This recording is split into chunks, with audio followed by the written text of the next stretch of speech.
E aí, galerinha da gravação, cheguei. A gente está na segunda questão, tá certo? Eu pulei apenas a primeira, porque infelizmente comecei a gravação depois hoje, tá bom? Mas dá para acompanhar a partir daqui, tá certo? Lá na primeira questão, eu quero que vocês lembrem do projeto português que a gente falou nas nossas aulas. Qualquer coisa, volta lá na aula 8, mais ou menos, que eu explico melhor o projeto português, tá certo? É esse projeto que responde àquela primeira questão. Essa questão aqui a gente vai responder agora. Deixa eu voltar lá para a turma. Pronto. Galera, é uma esquizofrenia, né? Porque eu estou falando com pessoas que vão assistir o vídeo depois e com vocês ao mesmo tempo.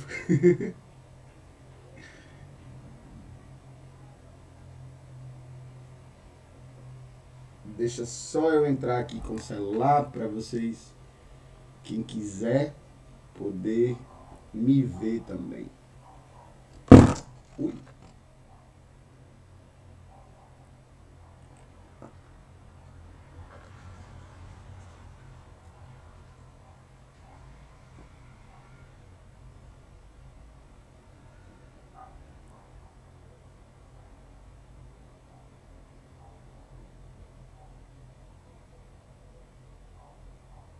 Pronto, vamos lá.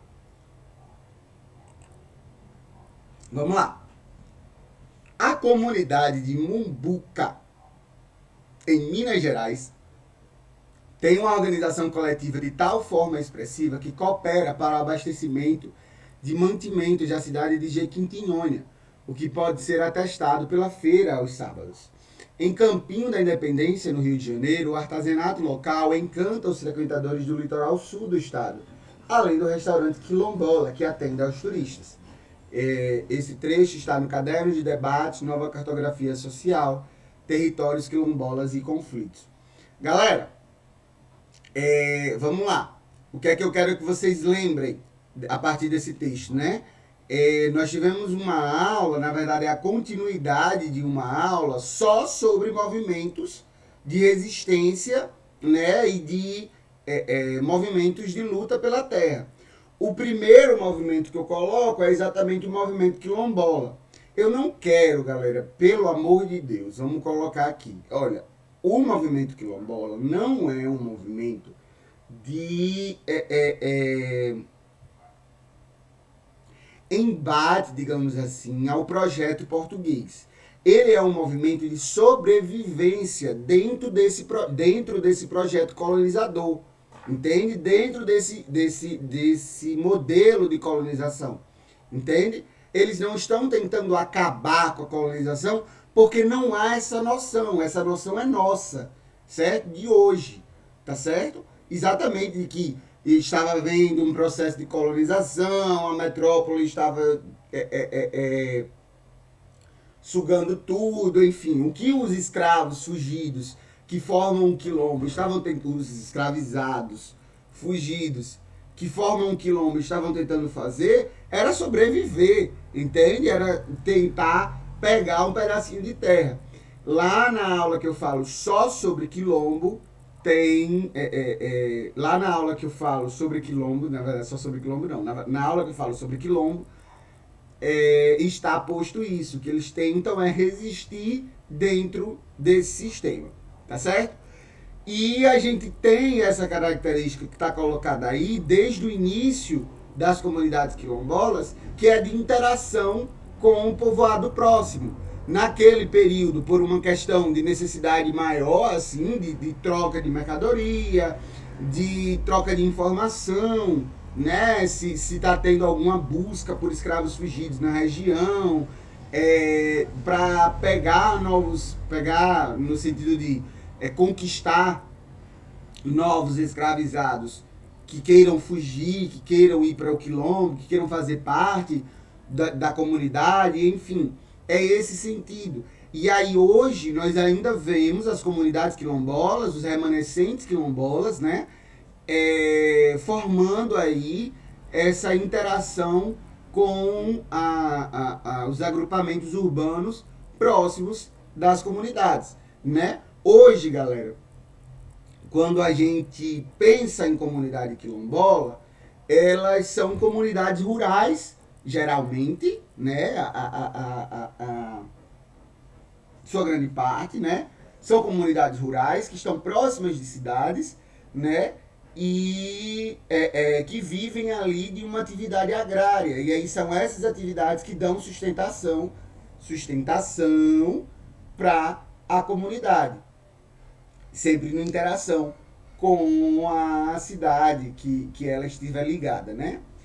Então vamos lá para as questões. No texto, a estratégia territorial dos grupos de remanescentes de quilombo visam garantir a perdão de dívidas fiscais, reserva de mercado local, inserção econômica regional, protecionismo comercial tarifário ou benefícios assistenciais públicos.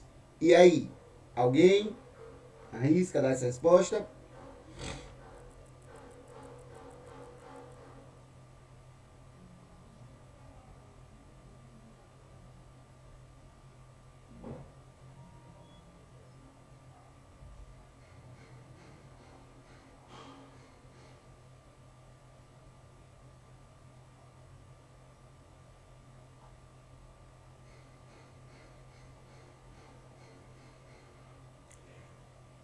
Não. A Camila falou mas não. É, ok, o palpite de vocês é B na reserva de mercado local. Por que vocês acham que é B?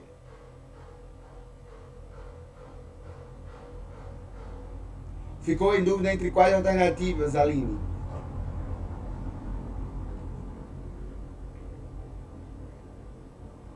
Ok.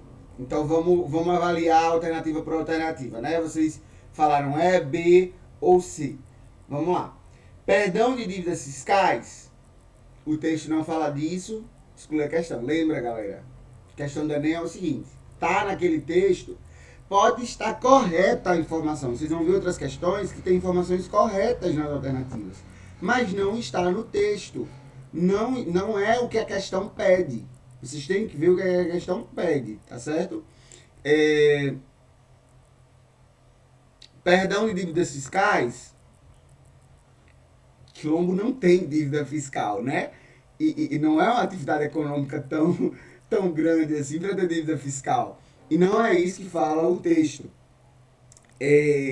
Protecionismo comercial tarifário também é algo que não está no texto. O protecionismo comercial tarifário geralmente é um país que protege aí as suas indústrias, os seus revendedores, colocando tarifas mais altas para os outros, para os revendedores internacionais, né? Então é esse o protecionismo comercial tarifário tem a ver com países fazendo isso na sua economia. Então não tem a ver com quilombo de maneira alguma.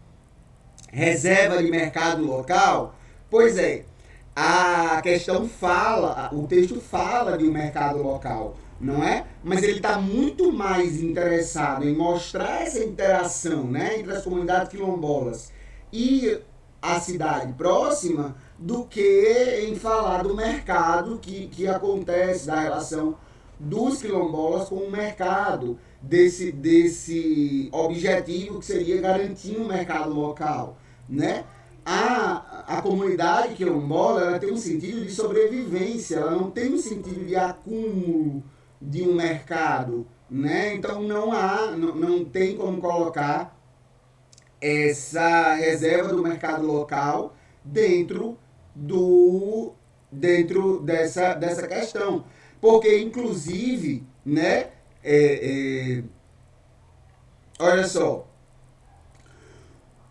em Campinho da Independência, o artesanato local encanta os frequentadores. A organização coletiva de tal forma expressiva que coopera para o abastecimento do mantimento da cidade de Jequitinhonha. Então são cooperações, são parte das atividades econômicas daquelas cidades, entende? Então não é algo que eles estão reservando um mercado que é atendido exclusivamente pelos quilombolas, tá certo? As comunidades quilombolas, galera, são comunidades, são pessoas, né? São famílias, né? Que estão tentando viver naquela terra, que estão tentando garantir aquela terra e que vivem daquela produção agrícola. Então não é uma empresa, não é um conglomerado comercial, não é nesse sentido. Há um sentido de sobrevivência, de garantias de sobrevivência dentro das comunidades quilombolas. Benefícios assistenciais públicos. As comunidades quilombolas têm benefícios assistenciais públicos, sim, mas eles não estão expostos nesse texto, né? Não tem a ver com o texto, só sobra ser. O que eles estão buscando é uma inserção. Meu Deus, eu estou na página errada. É uma inserção no mercado regional. O que eles estão tentando fazer é exatamente garantir a interação com as cidades mais próximas, exatamente algo que vem desde o início do quilombo, que é uma questão de sobrevivência para aquela comunidade, garantir a interação com as cidades próximas, tá certo? Próxima. Escrevendo em jornais, entrando para a política, fugindo para os quilombos, montando pecúlio para comprar alforrias, os negros brasileiros não esperaram passivamente pela libertação.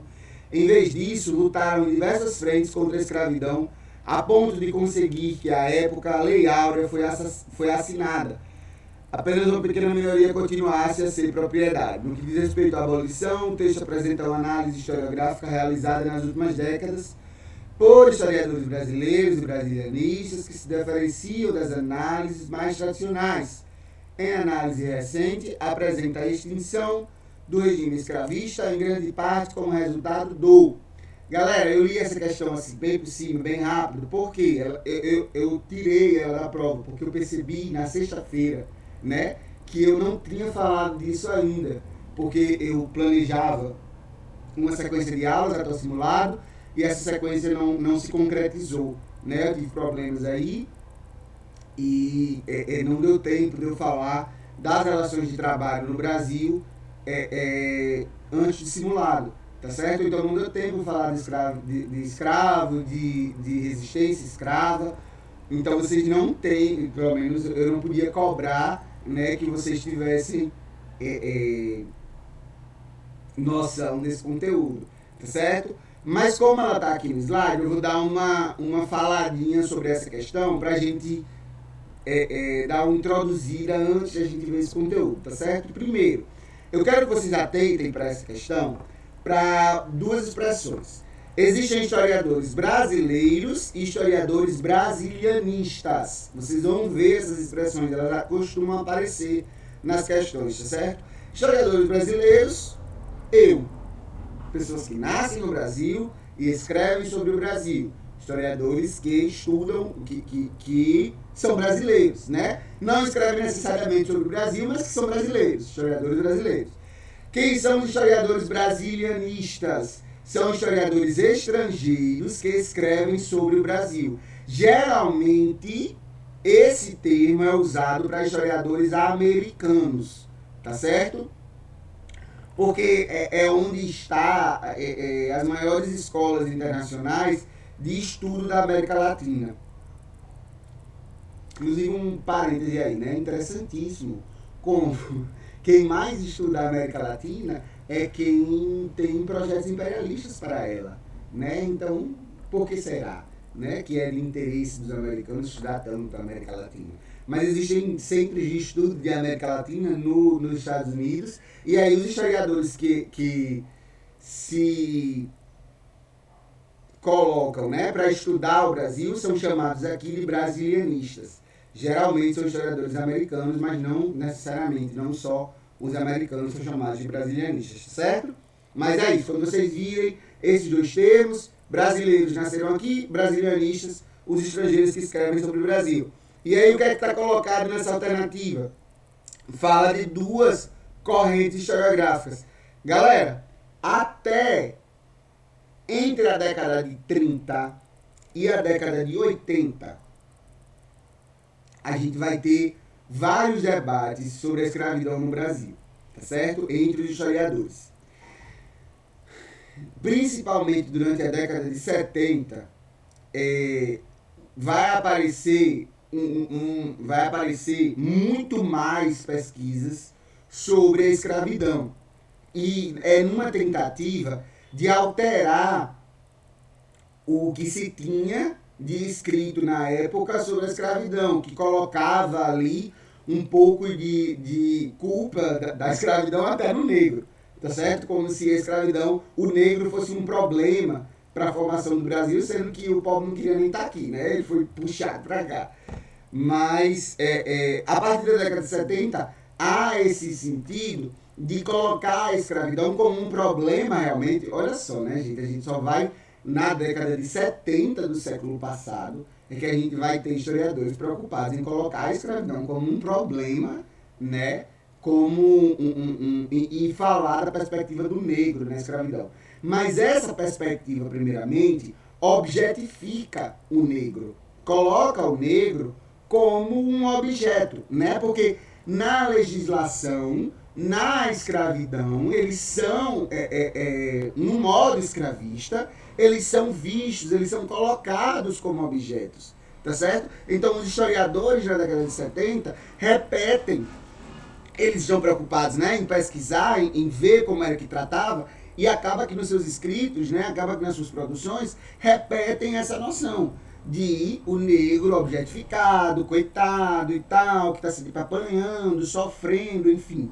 Foi importante para aquele período mostrar essa face, né, de que a relação do Estado brasileiro com as pessoas racializadas, com as pessoas de cor, é problemática, que o Estado brasileiro tem uma responsabilidade com essas pessoas, né? Então foi importante naquele momento. Mas a partir da década de 80, durante a década de 90, no final da década de 80, durante a década de 90 e até hoje, existe um esforço dos historiadores de desfazer esses primeiros estudos que objetificam o negro, de colocar o negro como ator principal nesse processo, tá certo? É lógico que a gente vai ver que a Lei Áurea é o que garante a abolição, né? E a Lei Áurea é uma produção branca, a Lei Áurea vem do próprio Império. Mas isso não quer dizer que os negros não estavam tentando se libertar por fora, não estavam tentando fazer seus esquemas de sobrevivência e resistência por fora do sistema, né? E aí ele vai citando aí vários, entrando para a política, fugindo para quilombos, montando pecúlio, escrevendo em jornal, enfim, vão existir diversos modos de resistência da comunidade escravizada, das pessoas escravizadas ao sistema escravista, tá certo? Então a gente vai ver isso mais detalhadamente na aula, mas eu queria dar essa palestrada aqui sobre esses debates historiográficos, tá bom? E aí, das questões. Na questão A, eles estão falando da imprensa engajada, controlada por intelectuais brancos, sensível à causa da liberdade, que levantou a bandeira abolicionista. Olha só o que eu falei. Essa alternativa está correta. Existia uma imprensa engajada, controlada por intelectuais brancos, sensíveis à causa abolicionista.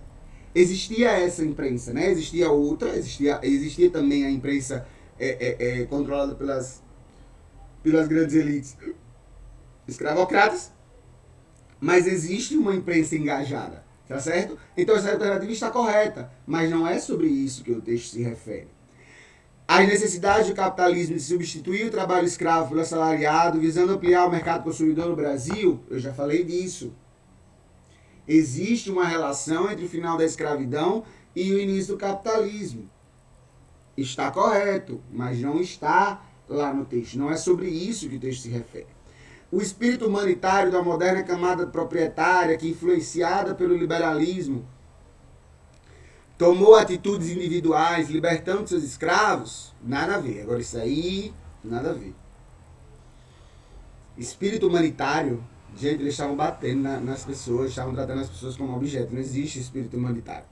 A ação benevolente da princesa Isabel, que assessorada por intelectuais e políticos negros, tomou a abolição como uma causa pessoal. A alternativa, o texto nem fala sobre a princesa Isabel, ele está preocupado exatamente em falar do protagonismo negro, né, nesse processo de luta pela liberdade. Então, da luta dos próprios negros, escravos ou libertos, que empreenderam um conjunto de ações que tornaram o regime escravista incapaz de se sustentar. A escravidão no Brasil, ela acaba passo a passo. Ela começa a ter fim em 1805.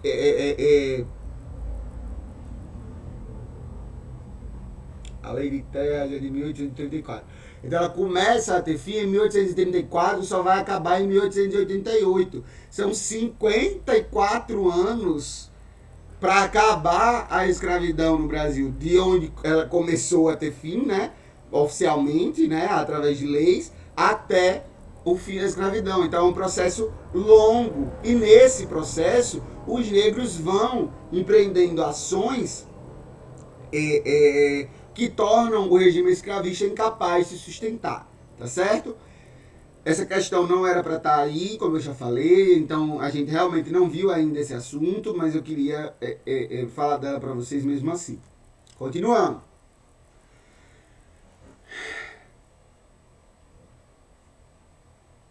No período anterior ao golpe militar de 64,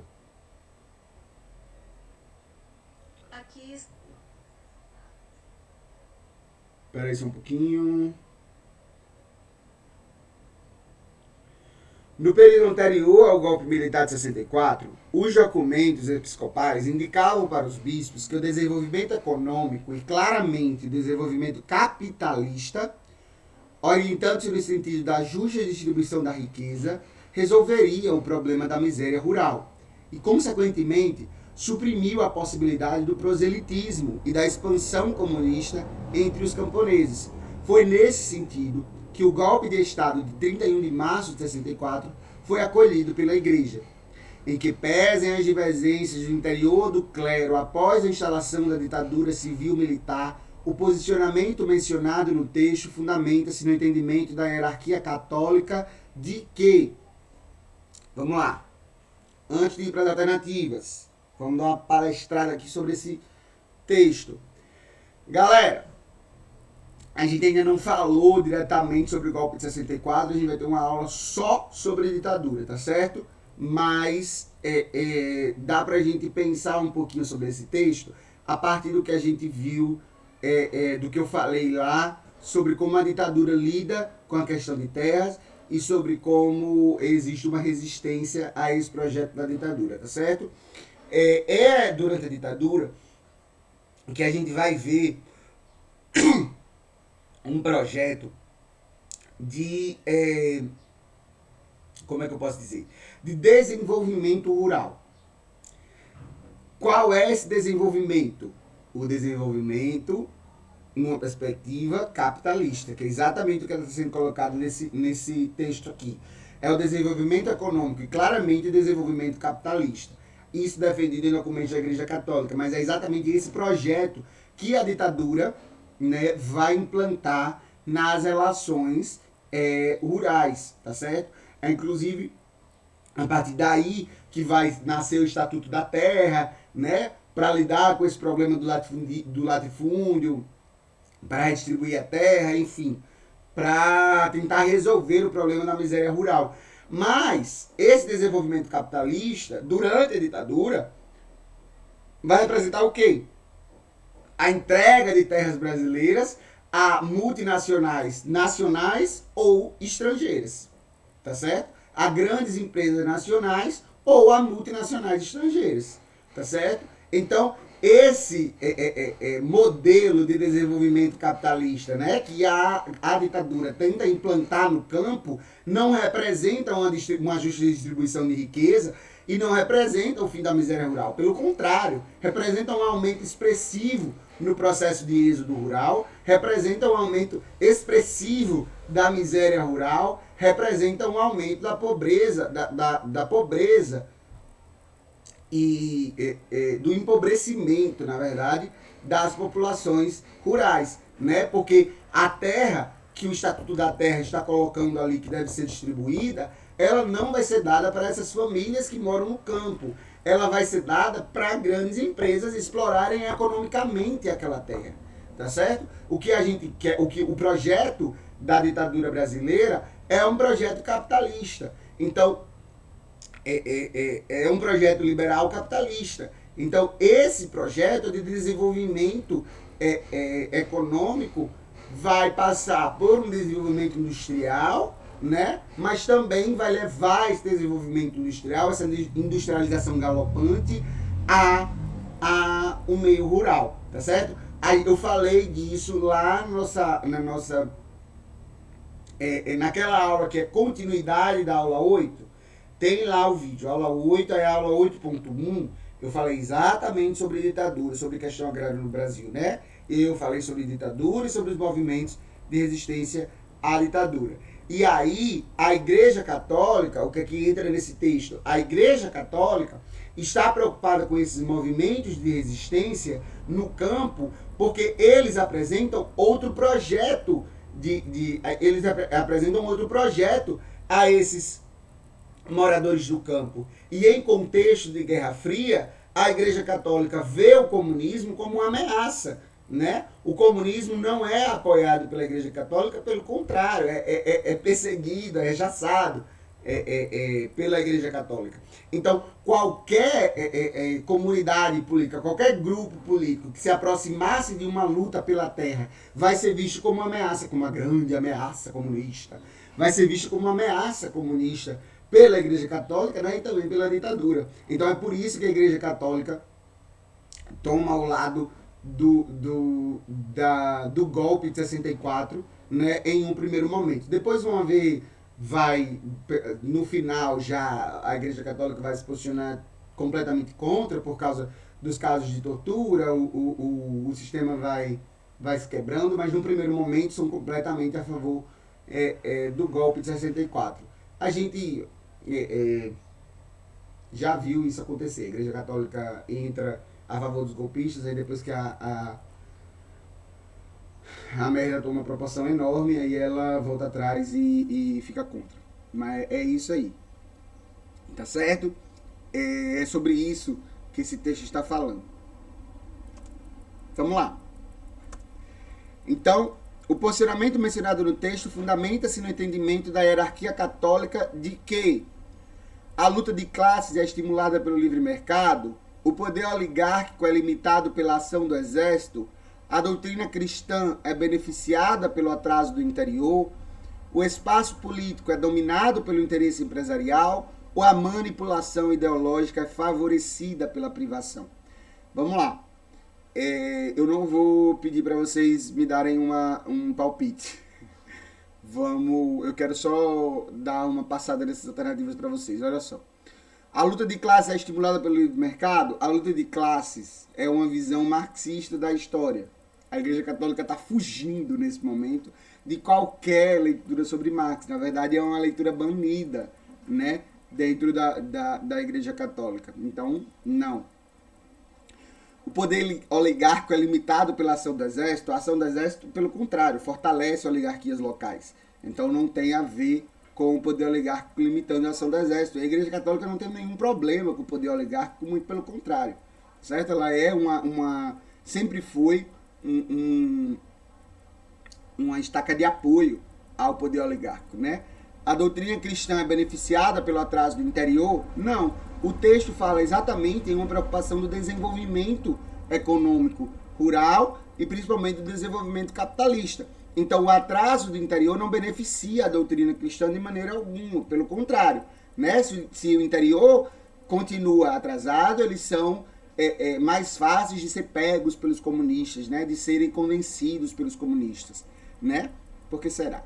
O espaço político é dominado pelo interesse empresarial? Tá certo. O espaço político é dominado pelo interesse empresarial. Mas a Igreja Católica não tem nenhum problema com isso, não é sobre isso que o texto trata, né? Então o texto está falando da manipulação ideológica favorecida pela privação. É esse o receio da Igreja Católica, né? o problema de que a miséria rural tornasse a população rural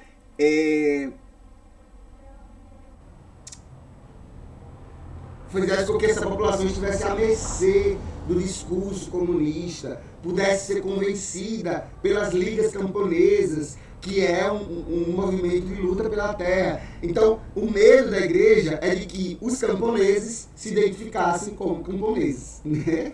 Então, é exatamente isso que está colocado no texto, é exatamente essa alternativa que está colocada no texto. Resolveria o problema da miséria rural e, consequentemente, suprimiu a possibilidade de proselitismo. Proselitismo o discurso de convencimento, né, um proselitismo, e da expansão comunista entre os camponeses.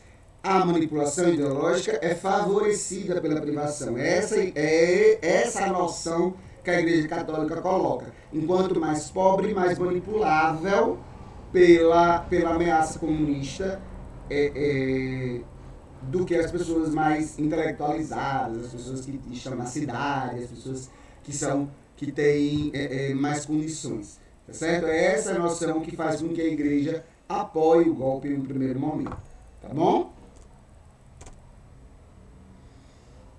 Saindo do Brasil, voltamos para a Europa.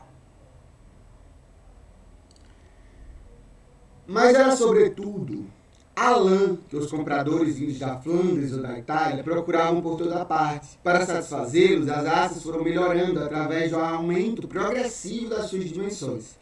Esse crescimento prosseguiu durante o século XVIII e as abadias da Ordem de Cister, onde eram utilizados os métodos mais tradicionais da criação de gado, desempenharam certamente um papel determinante nesse aperfeiçoamento. O texto aponta para a relação entre aperfeiçoamento da atividade pastoril e avanço técnico na Europa ocidental feudal, que resultou da... Galera, vamos lá. Vamos lembrar lá do enfraquecimento do feudalismo. Existe um slide, eu lembro exatamente da imagem do slide, existe um slide sobre enfraquecimento do feudalismo. Né? Quais são os pontos que enfraquecem o feudalismo? O desenvolvimento urbano, o desenvolvimento de atividades comerciais, né, que está atrelado ao desenvolvimento urbano, vai representar esse enfraquecimento, pouco a pouco, desse sistema de produção feudalista. Né? Então, o que o texto está colocando? Os compradores, né, os comerciários vindos de Flandres, na Itália, da região de Flandres, vai ditar a forma como os produtores de lã vão lidar com a sua própria produção. Quer dizer, a produção é ditada exatamente pela necessidade do comércio. Então, a partir desse momento, né, nesse momento que está sendo descrito aqui por Doug,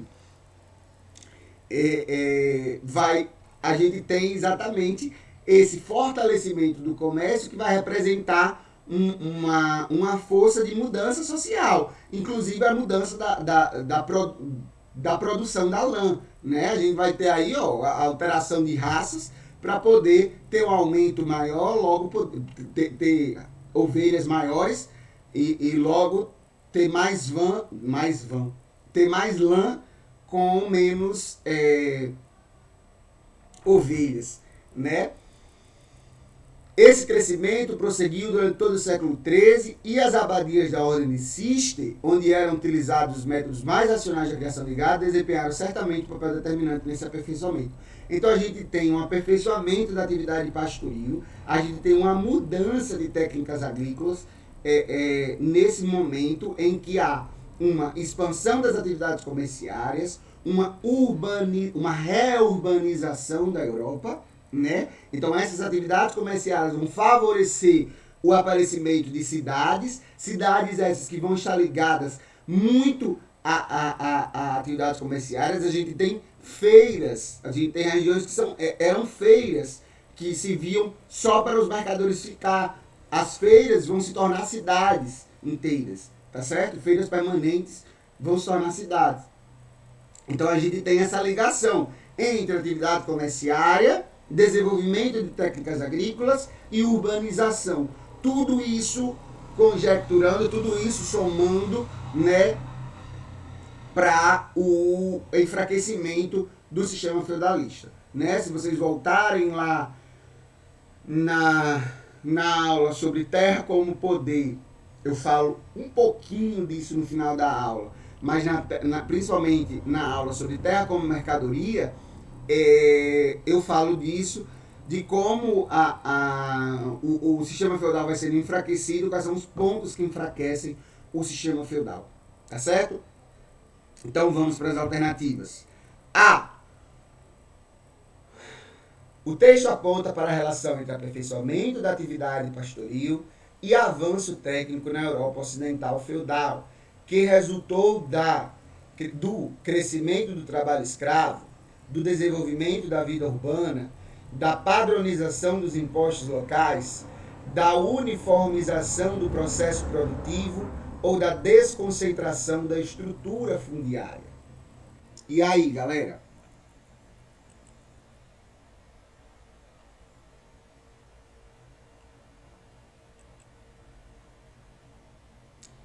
E aí, galera?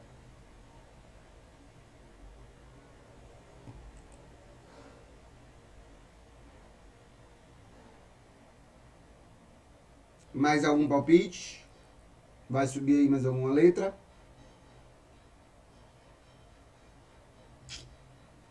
Letra B. A resposta que a Ana Cláudia deu aí, corretíssima. Olha só.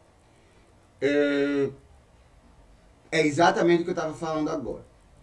As atividades comerciais, o aperfeiçoamento da atividade pastoril está relacionada diretamente ao desenvolvimento de vida urbana, né, nesse processo de enfraquecimento do feudalismo. Eu falei isso lá na aula e estou repetindo isso agora. O crescimento do trabalho escravo, pelo contrário, né, a gente tem... Pelo contrário não, né, nesse período é que vai crescer o trabalho escravo na Europa novamente, mas não está relacionado aí na questão de maneira alguma. Padronização dos impostos locais, Maria Rita, você está correta, a alternativa está correta. A padronização dos impostos vai estar ligada exatamente a essa atividade comercial maior, né? Lembra lá que eu falei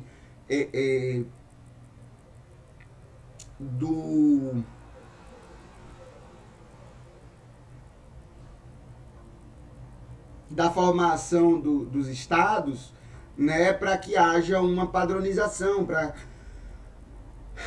para que haja uma melhora ali das relações para esses comerciantes, né?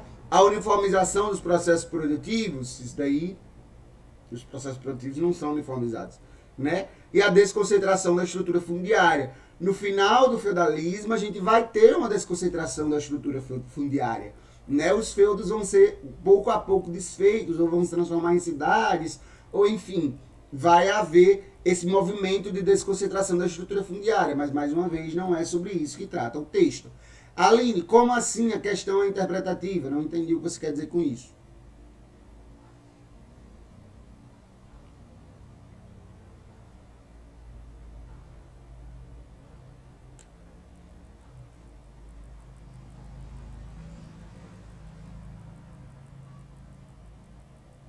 Você tá falando que dá pra responder... Ah, pronto. É exatamente isso que eu tava pensando. Isso. Pelo texto dá pra ter uma ideia que é B. Exatamente. Porque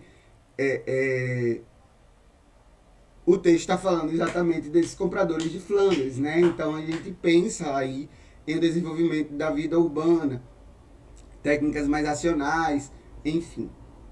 Realmente. Dá sim. Tem muitas questões que dá para responder só pela interpretação do texto. Veneza, emergindo obscuramente ao longo do início da Idade Média, das águas às quais devia sua imunidade a ataques, era nominalmente submetida ao Império Bizantino, mas na prática era uma cidade-estado independente. Na altura do século X, Veneza era a única na cristandade por ser uma comunidade comercial. Essa gente não lavra, semeia ou colhe uvas, como um surpreso observador do século XI constatou. Comerciantes venezianos puderam negociar termos favoráveis para comerciar em Constantinopla, mas também se relacionaram com mercados do Islã. Galera, olha só, eu quero só fazer um comentário aqui sobre Veneza. Olha como é interessante, né? Veneza, eu não sei se vocês conhecem, não sei se já foram, mas é aquela cidadezinha da Europa que só tem rio, que é quase, não sei quantos por cento do negócio lá da cidade é rio, que tem aquele povo que anda na canoa, assim, bem bonito e tal. É aquela cidade. Então é uma cidade que está numa região alagadiça, o que não favorece a atividade agrícola. Quando a gente pensa em uma Europa medieval, não é? A atividade agrícola tem centralidade nessa Europa.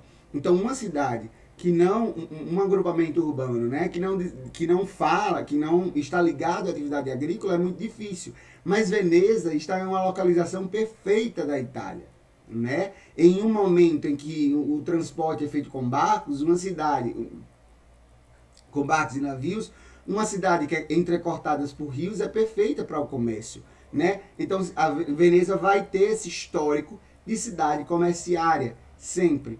E aí, no processo, né, de enfraquecimento da atividade feudal e do fortalecimento das atividades comerciais, do reaquecimento das atividades comerciais, Veneza vai tomando a centralidade política, né, e econômica da Europa. Nós vamos ver esse processo de centralidade indo para Veneza, porque Veneza vai ser uma metrópole, uma cidade cosmopolita. Por que uma cidade cosmopolita, onde tudo se mistura? Porque ela vai estar exatamente entre o Oriente, vendedor de coisas para a Europa feudal, e a Europa feudal.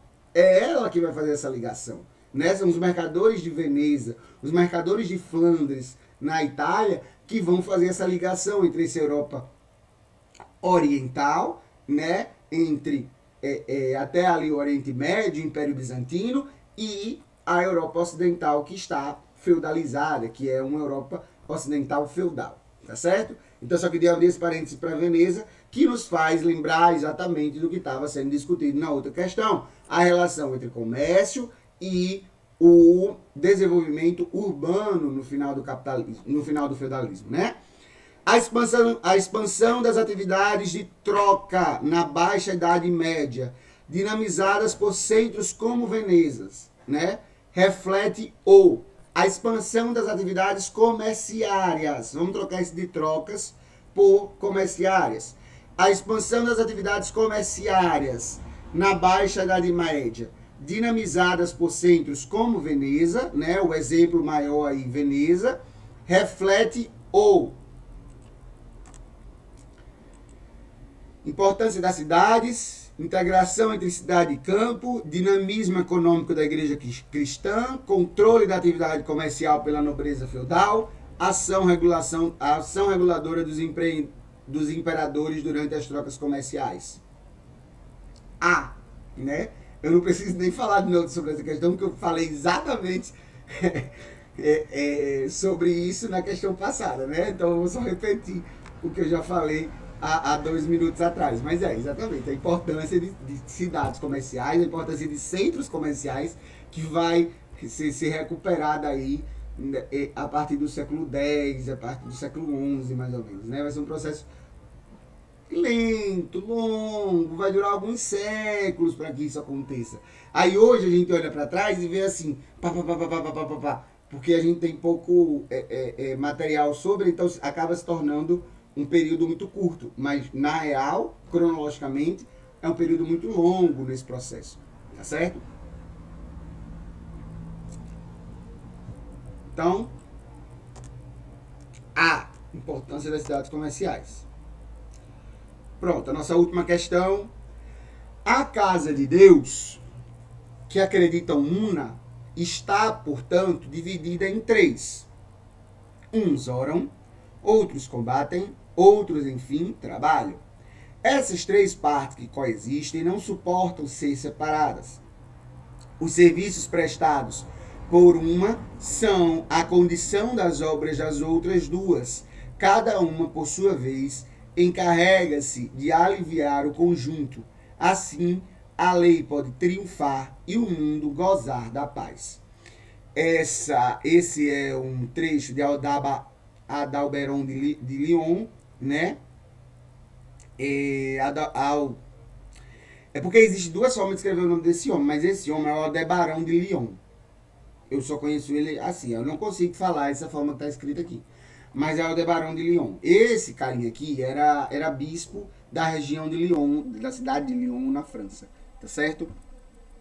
E aí ele fala aí nesse texto sobre a mulher já, como você é depressa.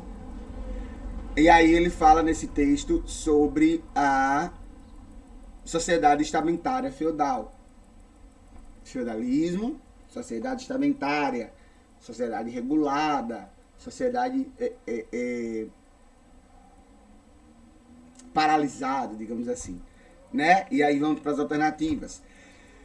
A ideologia apresentada por Aldebaran de Lyon foi produzida durante a Idade Média. Um objetivo de tal ideologia e um processo que a ela se opôs estão indicados respectivamente em, e aí já responderam no chat, justificar a dominação estamental e revoltas camponesas. Eu falei dessas revoltas e eu falei dessa sociedade estamental na aula que a gente trata sobre feudalismo.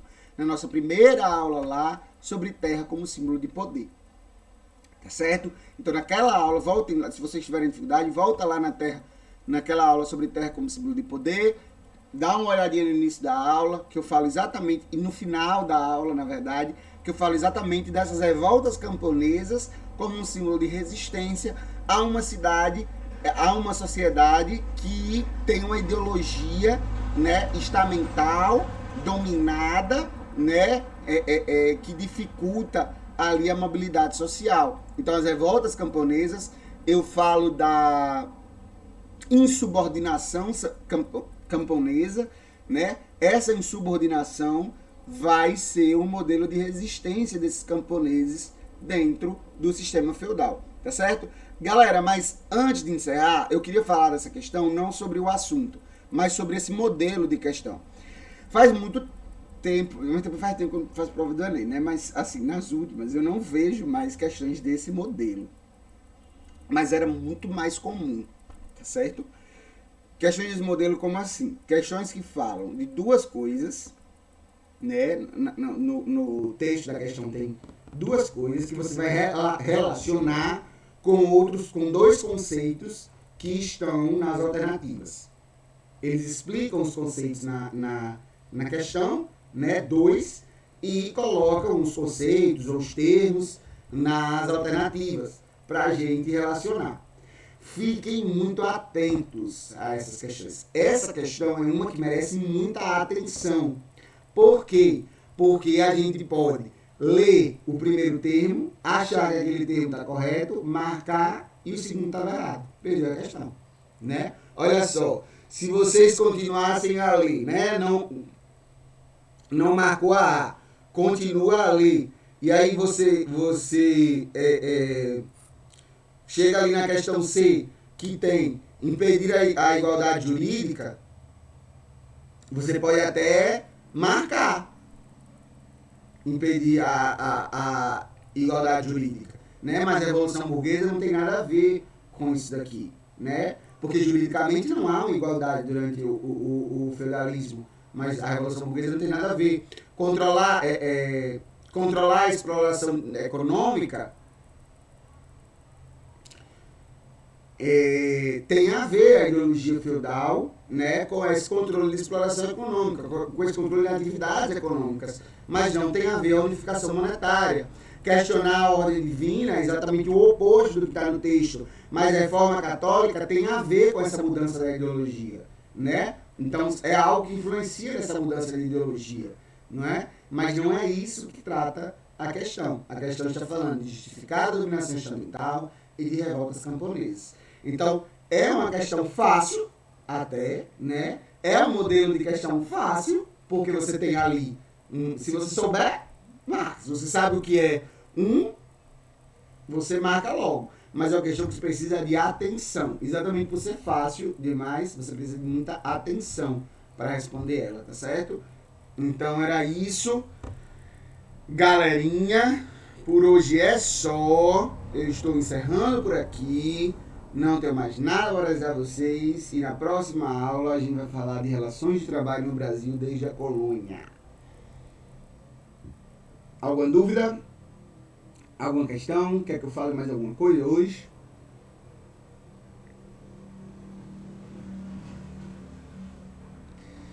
Se não tem mais nada, podemos dar essa aula por encerrada.